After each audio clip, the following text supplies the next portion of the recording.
Episode dimulai dengan Sung Jinwoo yang sedang beristirahat di rumah ketika adiknya Jin Ah mengingatkan tentang pertemuan orang tua dan guru di sekolahnya. Di mana guru Jin Ah memuji prestasinya dan menanyakan apakah Jinwoo akan mengizinkan Jin Ah menjadi hunter jika dia terbangun. Jinwoo dengan tegas menjawab bahwa itu tidak mungkin, menunjukkan kekhawatirannya terhadap keselamatan adiknya. Setelah itu, Jinwoo bertemu dengan Han Song Yi, seorang hunter peringkat E yang sebelumnya direkrutnya. Song Yi mengetahui bahwa Jinwoo adalah kakak dari Jin Ah dan menyatakan bahwa dia akan terus menjadi hunter. Jinwoo memutuskan untuk mengajaknya ke suatu tempat. Mereka bertemu dengan Ah dan Hyung di gerbang dungeon dan diperkenalkan kepada Kim Chul, seorang hunter peringkat A. Saat mereka mendekati gerbang, tiba-tiba gerbang berubah menjadi merah, menandakan bahwa mereka telah masuk ke dalam Red Gate, sebuah dungeon berbahaya yang memisahkan mereka dari dunia luar. Di dalam dungeon bersalju, kelompok hunter diserang oleh sekelompok Ice Elves. Anak panah diluncurkan ke arah mereka. Satu mengenai seorang hunter dan yang lainnya ditangkap oleh Jinwoo, menunjukkan kemampuan luar biasanya. Melihat keberanian Jinwoo, Ice Elves mundur sementara. Pemimpin Raid Kim Chul mengusulkan agar kelompok dibagi menjadi dua. Satu kelompok yang kuat untuk menghadapi dungeon boss dan satu lagi untuk bertahan hidup. Namun Park Hae-jin, seorang hunter dari White Tiger Guild, menyadari bahwa kemampuan Jinwoo jauh lebih tinggi dari para peringkat E dan memilih bergabung dengan kelompoknya. Setelah pembagian kelompok, Jinwoo segera mengambil alih dan memberikan pakaian hangat kepada anggota kelompoknya. Meskipun banyak pertanyaan muncul, ia meminta mereka untuk tidak bertanya lebih lanjut. Dalam pertemuan melawan Icebeard yang terjadi selanjutnya, Jinwoo menggunakan kekuatan bayangannya. Meskipun Shadow mampu mengatasi sebagai besar Ice Breeze, pemimpin mereka terlalu kuat.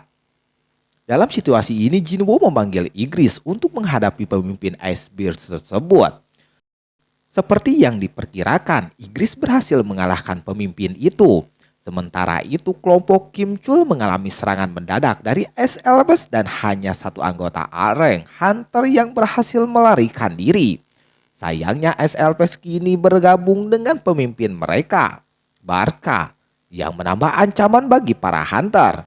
Episode ini melanjutkan kisah Sung Jinwoo dan timnya yang terjebak di dalam Red Gate. Setelah mengalahkan kawanan beruang es, Jinwoo menggunakan kemampuan Nokromarinya untuk membangkitkan mereka sebagai prajurit bayangan. Menamai pemimpinnya dengan sebutan Tank. Kim Chul yang sebelumnya meninggalkan rekan-rekannya kembali ke dalam keadaan mental yang terguncang. Ia menyalahkan para hunter peringkat rendah atas kematian timnya dan berusaha menyerang mereka. Jinwoo muncul tepat waktu untuk menghentikannya. Namun kehadiran mereka menarik perhatian pasukan LFS yang dipimpin oleh Baruka. Dalam pertempuran sengit, Jinwoo menyadari bahwa kekuatannya belum cukup untuk mengalahkan Baruka. Ia kemudian membangkitkan Kim Chul sebagai prajurit bayangan baru bernama Iron. Bersama Iron dan Igris, mereka bertarung melawan Baruka. Meskipun akhirnya berhasil mengalahkannya, Jinwoo gagal membangkitkan Baruka sebagai prajurit bayangan. Kemungkinan karena perbedaan kekuatan yang terlalu besar. Setelah pertempuran, Jinwoo merenungkan tindakannya, terutama karena ini adalah ketiga kalinya ia membunuh sesama manusia. Ia merasa bahwa setiap kali melakukan hal tersebut, ia kehilangan sebagian dari emosinya, menjadi lebih dingin dan terasing dari sisi kemanusiaannya. Setelah keluar dari Red Gate, Jinwoo bertemu dengan Baek Yonho dari White Tiger Guild. Baek mempertanyakan apa yang terjadi di dalam gate, namun Jinwoo enggan memberikan penjelasan. Meskipun demikian, Baek berterima kasih karena Jinwoo telah menyelamatkan dua anggota guildnya. Jinwoo kemudian mengantar Hang Song Yi pulang dan keesokan harinya dijemput oleh Yo Jinho untuk melanjutkan petualangan mereka. Episode dilanjutkan dengan Sung Jinwoo dan Yo Jinho menyelesaikan dungeon ke-19 mereka. Jinho yang kini lebih aktif dalam pertempuran menyaksikan langsung kekuatan pasukan bayangan Jinwoo. Setelah menyelesaikan misi, mereka merayakan di sebuah restoran. Dalam suasana santai, Jinho mengungkapkan bahwa ia menganggap Jinho lebih dari sekedar teman seperti kakak sendiri. Jinwoo dengan tulus menerima perasaan itu dan menyatakan bahwa mereka sekarang adalah saudara. Sementara itu, Jinho bertemu dengan ayahnya Yo Yung Han untuk membahas masa depannya. Jinho ingin mengambil alih Yojin Guild dan ayahnya setuju dengan syarat bahwa Jinho harus merekrut Jinwoo ke dalam guild tersebut. Jinho menerima tantangan ini dan bertekad untuk meyakinkan Jinwoo. Jinwoo yang memutuskan untuk kembali ke Demon Castle menggunakan kunci yang ia miliki. Tujuannya adalah mengumpulkan 10.000 jiwa iblis sebagai bagian dari misi untuk menyembuhkan ibunya. Di dalam kastil ia menghadapi berbagai iblis dan akhirnya bertarung melawan bos lantai bawah, Aparicios Vulcan. Dengan bantuan pasukan bayangannya, Jinwoo berhasil mengalahkan Vulcan dan mengumpulkan 2 dari 3 bahan yang diperlukan untuk membuat Elixir of Life. Selama eksplorasinya di Demon Castle, Jinwoo menghadapi sekelompok iblis yang kuat. Jinwoo bersiap untuk mencari bahan terakhir. Ia meninggalkan Demon Castle dengan tekad kuat untuk menyelesaikan misinya dan menyembuhkan ibunya. Setelah menyelesaikan misi di kastil iblis, Sung Jinwoo menyadari bahwa untuk menyembuhkan ibunya ia perlu mengalahkan bos dungeon tersebut. Namun levelnya saat ini belum mencukupi.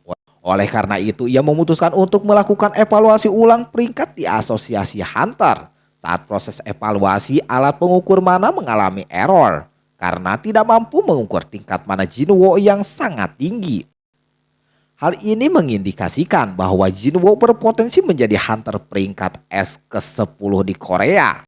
Namun pengakuan ini menarik perhatian berbagai guild besar yang berlomba-lomba merekrutnya. Namun Jinwoo menolak semua tawaran tersebut. Setelah evaluasi, Jinwoo dikunjungi oleh Go Gon-hye dari Asosiasi Hunter Korea yang mencoba merekrutnya untuk menjaga keseimbangan kekuatan antar guild. Namun Jinwoo menolak tawaran tersebut karena ia ingin fokus pada pertumbuhan kekuatannya sendiri dan menyelesaikan misi pribadinya. Sambil menunggu hasil evaluasi ulang, Jinwoo memutuskan untuk bergabung dalam Red Dungeon sebagai penambang. Ia mendaftar di guild hunter yang sedang merekrut penambang untuk ekspedisi dungeon tingkat tinggi. Meskipun hanya sebagai penambang, Jinwoo memanfaatkan kesempatan ini untuk mengamati operasi guild dan kekuatan para hunter tingkat tinggi. Selama raid berlangsung, Jinwoo memanfaatkan waktu istirahat untuk menjelajahi dungeon dan menemukan lokasi bos. Ia sempat tergoda untuk mengalahkan bos tersebut sendirian, namun menyadari bahwa tindakan itu bisa merugikan guild. Saat itu ia dipergoki oleh Chan Hai-in, hunter peringkat S perempuan yang sedang patroli. Pertemuan ini menjadi momen pertama mereka bertatap muka. Episode kelima ini dimulai dengan pertemuan antara Sung Jinwoo dan Chan Hai-in. Hai-in mencurigai Jinwoo karena aura misterius yang dimilikinya. Namun ia juga merasakan sesuatu yang berbeda darinya. Meskipun Jinwoo mencoba menghindar, pertemuan ini menandai awal dari ketertarikan Hai-in terhadap Jinwoo dan keinginannya untuk menyelidiki lebih lanjut tentang dirinya. Jinwoo menerima tawaran dari tim pemburu yang dipimpin oleh Son Ki-hon untuk menjadi porter dalam ekspedisi ke Dungeon A-Rank. Meskipun perannya hanya sebagai pembawa barang, Jinwoo diam-diam membantu tim dengan menggunakan kemampuan strength-nya untuk melindungi mereka dari serangan monster seperti Jatkal dan Hagard. Salah satu anggota tim menyadari bantuan Jinwoo, namun memilih untuk merahasiakannya karena ia menyelamatkan nyawa mereka. Setelah berhasil mengalahkan beberapa monster, tim mencoba keluar dari dungeon. Namun mendapati pintu keluar telah disegel oleh sihir tingkat tinggi. Saat mereka berusaha membuka segel tersebut, mereka disergap oleh sekitar 50 Hagard yang dipimpin oleh Kargalgan, pemimpin orc yang cerdas dan kuat. Kargalgan menawarkan pilihan kepada Ki-hon, mengikuti perintah atau matoy. Ki-hon memilih untuk mengikuti perintah Kargalgal demi keselamatan timnya. Menyadari situasi yang berbahaya, Ki-hon meminta Jinwoo untuk melarikan diri dan mencari bantuan. Sementara timnya akan menahan Kargalgal dan pasukannya. Salah satu anggota tim bahkan memberikan surat wasiat kepada Jinwoo untuk disampaikan kepada keluarganya jika mereka tidak selamat.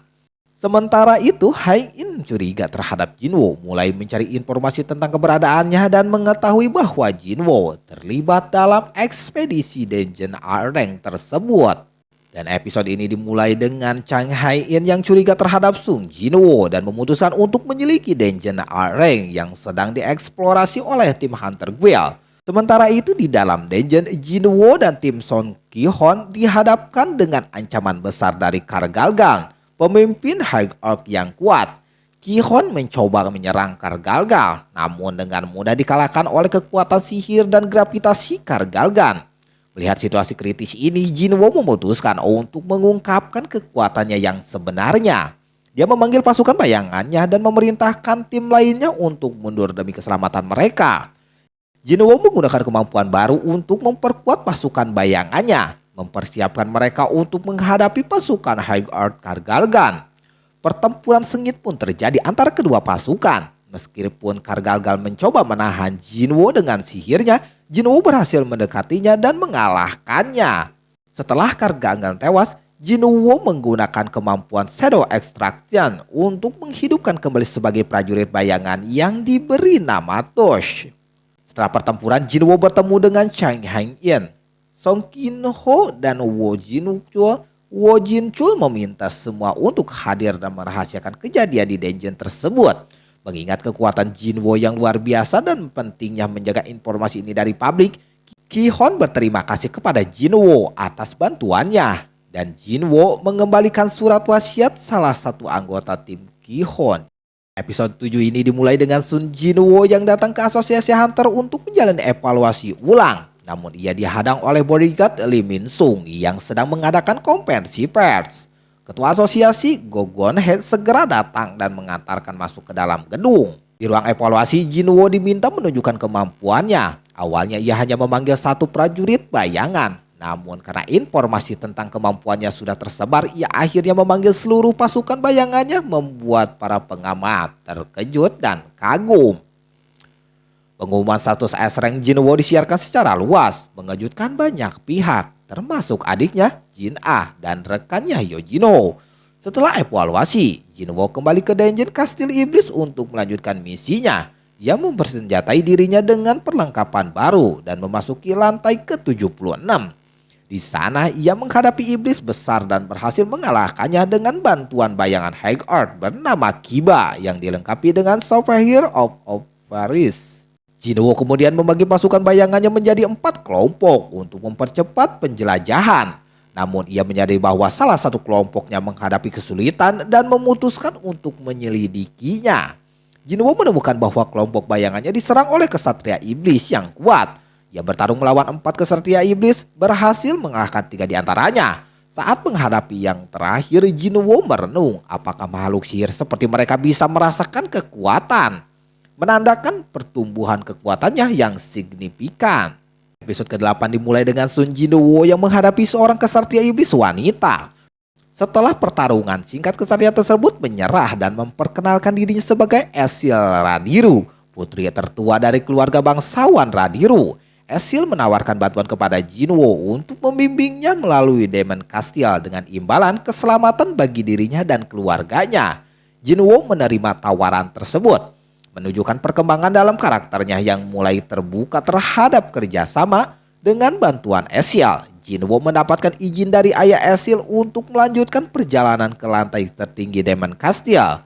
Jinwoo akhirnya mencapai lantai terakhir dan menghadapi Raja Iblis Baran yang muncul dengan mengendarai naga putih raksasa. Pertarungan ini menjadi salah satu momen paling menegangkan dan spektakuler dalam seri ini. Dengan animasi dan musik yang memukau, Jinwoo berhasil mengalahkan Baran dan memperoleh kemampuan baru untuk bertukar tempat dengan salah satu prajurit bayangannya. Selain itu, ia juga membangkitkan naga putih tersebut sebagai prajurit bayangan baru bernama Kaisel. Setelah mengalahkan Demon King Baran di lantai terakhir Kastil Iblis, Jinwoo berhasil mendapatkan semua bahan untuk membuat Elixir of Life. Ia juga memperoleh kemampuan baru bernama Shadow Exchange, memungkinkannya bertukar tempat dengan salah satu prajurit bayangannya. Selain itu, ia membangkitkan bayangan naga putih milik Baran dan menamainya Kaisel yang kini menjadi tunggangan terbangnya. Menggunakan Shadow Exchange, Jinwoo kembali ke dunia nyata dan langsung menuju rumah sakit tempat ibunya dirawat. Ia menuangkan eliksir of life ke mulut ibunya yang akhirnya terbangun dari tidur panjang akibat penyakit eternal slumber.